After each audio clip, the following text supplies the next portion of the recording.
సభాధ్యక్షులు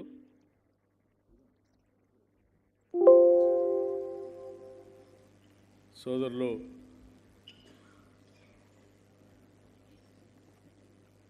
నూతి శ్రీకాంత్ గౌడ్ గారికి,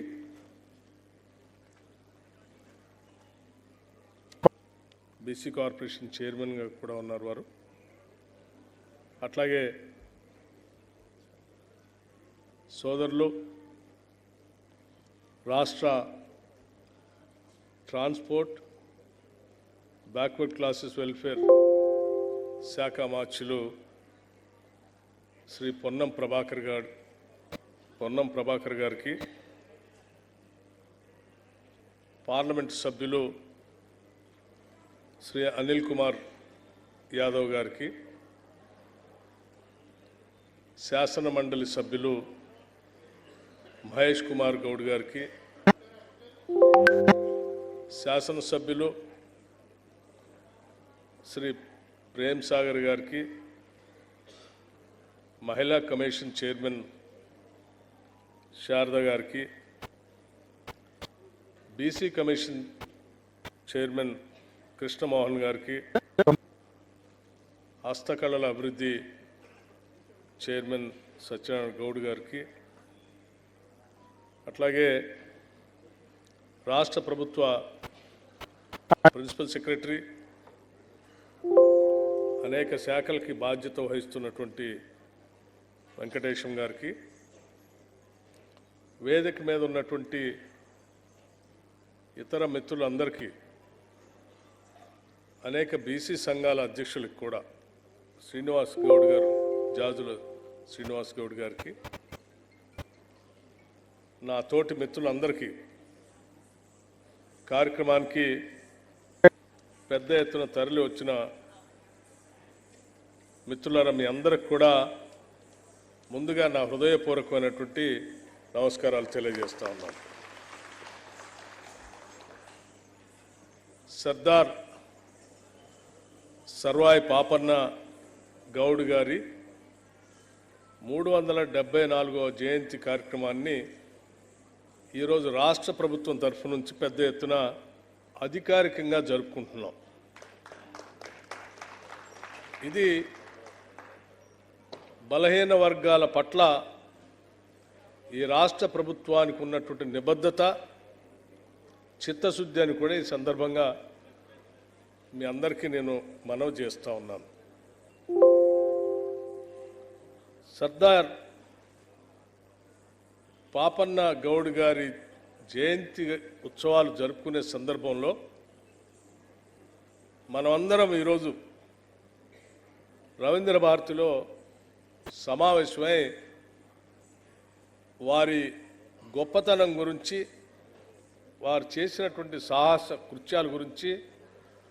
వారు సాధించిన విజయాల గురించి మాట్లాడుకుంటున్నాం. ఇవన్నీ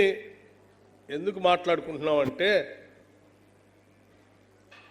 బలహీన వర్గాలుగా ఉన్నాం కదా, మనం ఏమీ సాధించలేమేమో అనేటువంటి ఆత్మన్యూనతా భావంలో ఉన్నటువంటి బలహీన వర్గాలందరికీ అలా కాదు, ఎన్ని ఇబ్బందులున్నా, పరిస్థితులు సహకరించకపోయినా, ఆర్థిక వ్యవస్థ అనుకూలంగా లేకపోయినా, రకరకాల ఇబ్బందులున్నా, చిత్తశుద్ధి, సంకల్ప బలం ఉంటే సాధించవచ్చు అని చెప్పి చూపించినటువంటి సర్వాయి పాపన్న గారి జీవితం మనందరికీ ఆదర్శంగా ఉండాలని చెప్పి ఈరోజు ఈ కార్యక్రమాన్ని జరుపుకుంటున్నాం. ఇది స్ఫూర్తిదాయకంగా ఈ రాష్ట్రంలో ఉన్నటువంటి బలహీన వర్గాలందరికీ ఒక సందేశాన్ని ఇచ్చే కార్యక్రమంగా ఉండాలనేటువంటి ఆలోచనతో రాష్ట్ర ప్రభుత్వం ఈరోజు ఈ కార్యక్రమాన్ని జరుపుతూ ఇక్కడ మనం అందరం ఏర్పాటు చేసుకున్నాం. పాపన్న గౌడ్ గారికి సంబంధించి అధికారికంగా మనం ఈరోజు ఈ కార్యక్రమం జరుపుకోవటమే కాకుండా, ఇంకా భవిష్యత్ తరాల వారికి కూడా వారి జీవితం స్ఫూర్తిదాయకంగా ఉండటం కోసం ఈ రాష్ట్ర ప్రభుత్వం తరఫు నుంచి వారు పుట్టినటువంటి సర్వాయిపేట విలేజ్ ఆ గ్రామం నుంచి మొదలు పెడితే పక్కనున్నటువంటి కిలాషాపూర్ ప్రాంతాలను కూడా పెద్ద ఎత్తున అభివృద్ధి పరచడానికి ఒక టూరిజం సెంటర్ లాగా దాన్ని అభివృద్ధి పరిస్తే కేవలం రాష్ట్రంలో ఉన్నటువంటి ప్రజలే కాదు, దేశవ్యాప్తంగా ఉన్నటువంటి ప్రజలు కూడా అక్కడికి వచ్చి వారి జీవిత చరిత్ర తెలుసుకొని స్ఫూర్తి పొందుతారనే ఆలోచనలతో బీసీ వెల్ఫేర్ మంత్రిగా ఉన్నటువంటి మిత్రులు పొన్నం ప్రభాకర్ గౌడ్ గారు టూరిజం శాఖతో మాట్లాడి వారి ఆలోచనల మేరకు రాష్ట్ర ప్రభుత్వం తరఫు నుంచి ఈరోజు 4,70,00,000 రూపాయలని ఈ టూరిజం ఈ కేంద్రాలను అభివృద్ధి పరచడానికి ఈరోజు జీవో కూడా ఇష్యూ చేయటం జరిగింది. ఈ కార్యక్రమాన్ని 10 మందికి తెలియటం కోసం ప్రభుత్వంలో బాధ్యతాయుతమైనటువంటి పదవిలో ఉన్నటువంటి పెద్దలు పొన్నం ప్రభాకర్ గారు దీన్ని బాధ్యతగా తీసుకొని టూరిజం శాఖ వారితో ఇతర ప్రభుత్వంలో ఉన్నటువంటి అధికారులు అందరితో మాట్లాడి ఈ జీవోని ఇప్పించి సర్వాయి పాపన్న గారి జీవితం ప్రజలందరికీ ఆదర్శంగా ఉండటం కోసం వారు చేసిన కృషిని కూడా నేను ఈ సందర్భంగా వారిని అభినందిస్తూ ఉన్నాను. అట్లాగే మిత్రులారా, సరే పాపన్న గారి జీవిత చరిత్ర సంబంధించి చిన్న పుస్తకాన్ని కూడా పాకెట్ పుస్తకాన్ని కూడా మిత్రులు ప్రచురించారు. ఇది విరివిగా ప్రజల్లో కూడా తీసుకొని పోవటానికి ఇక్కడికి వచ్చినటువంటి అందరూ కూడా ప్రయత్నం చేయాలని చెప్పి నేను మీ అందరికీ విజ్ఞప్తి చేస్తాను. దీనికి సంబంధించిన పుస్తకాలను ప్రింట్ చేయడానికి కూడా ఈ శాఖ బ్యాక్వర్డ్ క్లాస్ శాఖ సంబంధించి అధికార యంత్రాంగం అవసరమైతే కొంత బడ్జెట్ని దీనికి కేటాయించి ఇంకా పెద్ద ఎత్తున పుస్తకాలు ప్రచురించి ప్రతి గ్రామానికి పంపిణీ చేసే కార్యక్రమాన్ని కూడా చేయవలసిందిగా చెప్తా ఉన్నాను. ఎందుకంటే ఇందులో వారి చరిత్ర చదివితే చాలా విషయాలు మనందరికీ తెలుస్తాయి. ఎక్కడో జమీందారు దగ్గర మారు వేషంలో వెళ్ళి కూలీనాలు చేసుకుంటూ అక్కడ ఉన్నటువంటి ప్రజలందరినీ సమాయత్తం చేసుకొని చిన్న సైన్యంలాగా తయారు చేసుకునే కార్యక్రమంలో భాగంగా అక్కడ పోయే ముందు తల్లి అటువంటి కార్యక్రమాలకు పోతే ఈ సమాజంలో ఉన్నటువంటి జమీందారులు కానీ జాగీర్దారులు కానీ రాజులు కానీ మిమ్మల్ని ఇబ్బంది పెడతారు, గాడి తప్పితే బతుకే సమస్య పెద్ద పోరాట సమస్యగా మారిపోయి జీవించడమే కష్టం అవుతుందని తల్లి చెప్తే కూడా వినకుండా తను అనుకున్న లక్ష్యాన్ని చేరటం కోసం ఒక జమీందారు దగ్గర మారువేషంలో వెళ్ళి అక్కడ ఉన్నటువంటి కొద్దిమంది స్నేహితులందరినీ కూడా పోగేసుకొని వారందరినీ సమాయత్తం చేసుకొని ముందుకు పోతున్న క్రమంలో విషయం తెలిసిన తర్వాత అక్కడ ఉన్నటువంటి భూస్వాములు వీరి రహస్య సమాచారాన్ని జమీందారుకి ఇస్తే జమీందారు ఆయనతో పాటు అక్కడ ఉన్నటువంటి వాళ్ళందరినీ కూడా బంధిస్తే సహజంగా బందిఖానాలో ఉన్నటువంటి వాళ్ళు తన ధైర్యాన్ని కోల్పోయి వారికి దాసోహం కావటం సరెండర్ కావటం జరుగుతూ ఉంటుంది. కానీ కొన్ని లక్ష్యాలతో కూడినటువంటి వ్యక్తులు ఎన్ని ఇబ్బందులు వచ్చినా ఎక్కడా కూడా తల వంచరు. ఆత్మగౌరవంతో బతకడమే కాకుండా ఉన్నటువంటి సంక్లిష్ట పరిస్థితులు కూడా వారికి అనుకూలంగా మలుచుకొని, అంటే అక్కడ బంధించబడినటువంటి మిగతా వాళ్ళకు కూడా మీరు కూడా బతకాలంటే నేను చెప్పినట్టు మీరు చేస్తే మనందరం కలిసి ఇక్కడ నుంచి తప్పించుకొని పోవచ్చని వాళ్ళందరినీ సమాయత్తపరిచి వాళ్ళనే సైనికులుగా మార్చి వాళ్ళ ద్వారా ఆ జమీందారు కోటపై దాడి చేసి బద్దలు కొట్టుకొని బయటకు వచ్చి మిగతా చిన్న చిన్న కోటలన్నింటినీ జయించుకుంటూ అంతిమంగా భువనగిరి కోటనే కాదు గోల్కొండ కోటను కూడా కొల్లగొట్టినటువంటి సర్వాయి పాపన్న గారి జీవితం మామూలు జీవితం కాదు. ఒక సామాన్యుడిగా కళ్ళు గీత కార్మికుడిగా ఎదుగుతూ ఆ గీత కార్మికుడి నుంచి వృత్తిని పక్కన పెట్టి రాజ్యాన్ని ఏలాలి, రాజ్యాన్ని అధిష్ఠించాలి, తద్వారా సమాజంలో ఉన్నటువంటి బడుగు బలహీన వర్గాలందరికీ కూడా పాలనలో భాగస్వాములు చేసి పాలన ద్వారా ప్రజాప్రభుత్వాన్ని ఇవ్వాలని చెప్పి ఆలోచన చేసిన ఆ సర్వాయి పాపన్న గారి జీవితం ఈనాటి ఇందిరమ రాజ్యానికి కూడా ఆదర్శమే అని నేను చెప్తా ఉన్నా. వారి ఆలోచనలకు అనుగుణంగా ఈరోజు ఈ ప్రభుత్వం ఇందిరమ ప్రభుత్వం ప్రజాప్రభుత్వం కూడా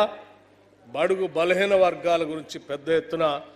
ఆలోచన చేయటమే కాదు, వారి అభివృద్ధి కోసం బడ్జెట్లో కూడా పెద్ద ఎత్తున నిధులు కేటాయించి ఈ సమాజాన్ని ముందుకు తీసుకొని పోవటం కోసం పెద్ద ఎత్తున ప్రణాళికలు తయారు చేస్తూ ముందుకు పోతూ ఉన్నాం. అందులో భాగంగానే ఈరోజు రాష్ట్ర ప్రభుత్వం తరఫు నుంచి సమాజంలో ఉన్నటువంటి బడుగు బలహీన వర్గాలకు సంబంధించిన పిల్లలు ఈనాటి కాలమాన పరిస్థితుల్లో